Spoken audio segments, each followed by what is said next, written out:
Hello students, हम लोग financing decision पढ़ चुके हैं, इन्वेस्टमेंट डिसीजन पढ़ चुके हैं। आज हम लोग डिविडेंड डिसीजन कवर करेंगे। ध्यान से देखिए, डिविडेंड डिसीजन का मतलब क्या होता है। It refers to the determination of how much part of the earning should be distributed among shareholders by the way of dividend and how much should be retained for meeting future needs as retained earning.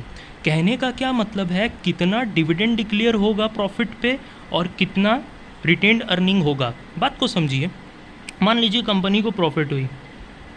सबसे पहले company का ये काम होता है अपनी profit से अपने सारे खर्चे, जितनी भी सैलरी है, जितना भी इंश्योरेंस प्रीमियम है, जितने भी बिल्स हैं, वो पेड करे। डिवेंचर होल्डर को उनकी इंटरेस्ट पेड करे। बैंक लोन लिया हुआ है तो उनको उनकी इंटरेस्ट पेड करे। फाइनेंशियल इंस्टीट्यूशन से लोन लेकर रखा हुआ है तो उनको उनकी इंटरेस्ट पेड करे। उसके बाद जो प्रॉफिट कंपनी के पास बच जाती है उसे हम लोग कहते हैं रेसिडुअल प्रॉफिट। उसे हम लोग कहते हैं रेसिडुअल प्रॉफिट। इसी रेसिडुअल प्रॉफिट पर डिविडेंड डिसीजन लिया जाता है। डिसीजन ये लिया जाता है कि इस प्रॉफिट पर हक तो सारे खर्चे पेड कर देने के बाद जो प्रॉफिट बच जाती है वो ऑनर की होती है, लेकिन कंपनी के केस में बात दूसरी है। कंपनी के केस में जो ये रेसिडुअल प्रॉफिट बचेगी उसमें से दो चीज़ें हो सकती हैं। या तो शेयर होल्डर को डिविडेंड डिक्लेयर हो जाए, इक्विटी शेयर होल्डर को डिविडेंड डिक्लेयर हो जाए, या तो कंपनी में रिटेन्ड अर्निंग हो जाए।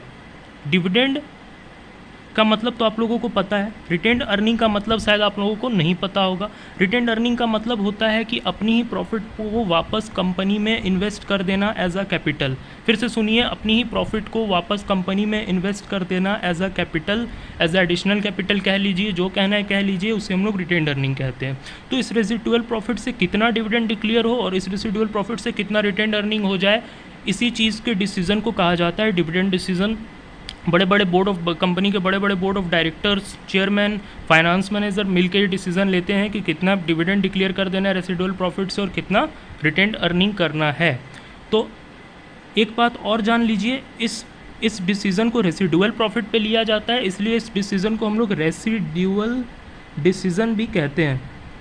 और जान लीजिए, इस प्रॉफिट को हम लोग सरप्लस प्रॉफिट भी कहते हैं। सरप्लस प्रॉफिट भी कहते हैं, इसलिए इस डिसीज़न का एक और नाम है डिस्पोजल ऑफ सरप्लस डिसीजन। तीन नाम है इस डिसीजन के। पहला नाम तो डिविडेंड डिसीजन ही हो गया, दूसरा नाम रेसिडुअल डिसीजन हो गया क्योंकि रेसिडुअल प्रॉफिट पर डिसीजन लिया जाता है, और तीसरा नाम डिस्पोजल ऑफ सरप्लस डिसीजन हो गया क्योंकि इसको सरप्लस प्रॉफिट भी कहा जाता है और ये सरप्लस प्रॉफिट पर लिया जाने वाला डिसीजन है। अब कितना डिविडेंड डिक्लेयर होगा, कितना रिटेन्ड अर्निंग डिक्लेयर होगा, इस पर ये डिपेंड करता है। कुछ इस पर फैक्टर्स अफेक्ट करेंगे, उन फैक्टर्स को हम लोग समझेंगे, उस हिसाब से डिसाइड होता है कि कितना रिटेन्ड अर्निंग होगा और कितना डिविडेंड डिक्लेयर होगा। पहला फैक्टर क्या है, earning. The dividend is paid out of the present and reserve profits. If there are more earning then company declares high rate of dividend. बात को समझिए, मैंने आपको पहले वीडियोज़ में बता चुका हूँ कि डिविडेंड तभी डिक्लेयर होते हैं जब कंपनी को प्रॉफिट होती है। अब कंपनी को प्रॉफिट होगी ही नहीं तो डिविडेंड तो डिक्लेयर होगा नहीं, और जितनी ज़्यादा प्रॉफिट होगी कंपनी को उतना ज़्यादा डिविडेंड डिक्लेयर होगा। तो सिंपल सी बात है, the dividend is paid out of present and reserve profit. Dividend कैसे डिक्लेयर होगा, जो प्रॉफिट आपको इस साल हुई या फिर पिछले साल से आपने जो रिजर्व बचा के रखे हुए हैं उसमें से आप डिविडेंड डिक्लेयर कर सकते हैं। If there are more earnings, अगर ज़्यादा अर्निंग्स हुई तो ज़्यादा डिविडेंड डिक्लेयर होगा, और अगर कम अर्निंग हुई तो कम डिविडेंड डिक्लेयर होगा। अगर लॉस हो गई तो डिविडेंड नहीं डिक्लेयर होगा। सिंपल सी बात है। पहला पॉइंट अर्निंग था। दूसरा point stability of earning. A company having stable earning is in a position to declare more dividend and vice versa. कहने का मतलब है, कुछ ऐसी कंपनीज होती हैं उनका परफॉर्मेंस बिल्कुल अच्छा ही रहता है हमेशा, उनका अर्निंग बिल्कुल स्टेबल है, और कुछ कंपनीज ऐसी होती हैं जिनकी अर्निंग अनस्टेबल है, कभी लॉस कभी प्रॉफिट, कभी लॉस कभी प्रॉफिट।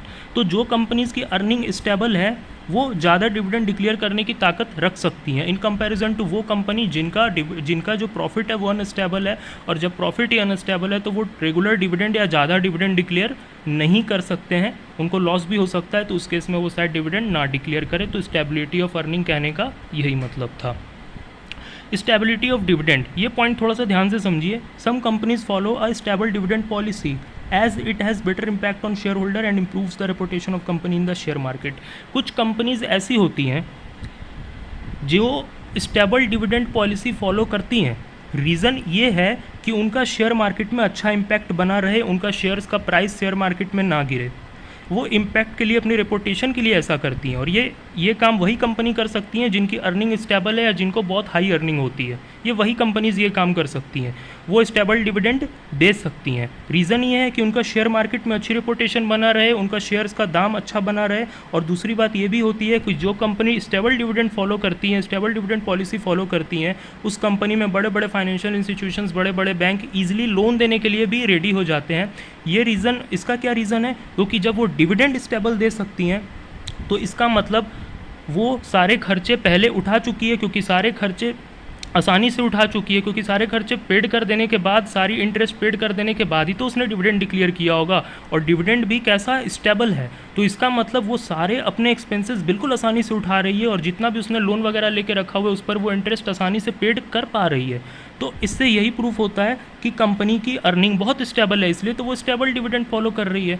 और बड़े बड़े फाइनेंशियल इंस्टीट्यूशंस, बड़े बड़े बैंक भी ऐसी कंपनी को लोन देने के लिए तैयार हो जाते हैं, और शेयर होल्डर्स हर वक्त ऐसी कंपनी में पैसा लगाने के लिए तैयार हो जाते हैं जो स्टेबल डिविडेंड फॉलो करती हैं, और वो स्टेबल अर्निंग वाली ही कंपनियां ऐसा कर सकती हैं। आज के लिए इतना ही, बाकी के फैक्टर्स नेक्स्ट वीडियो में, और please like and subscribe my channel. बाकी के फैक्टर्स मैं नेक्स्ट वीडियो में बताऊँगा। Thank you.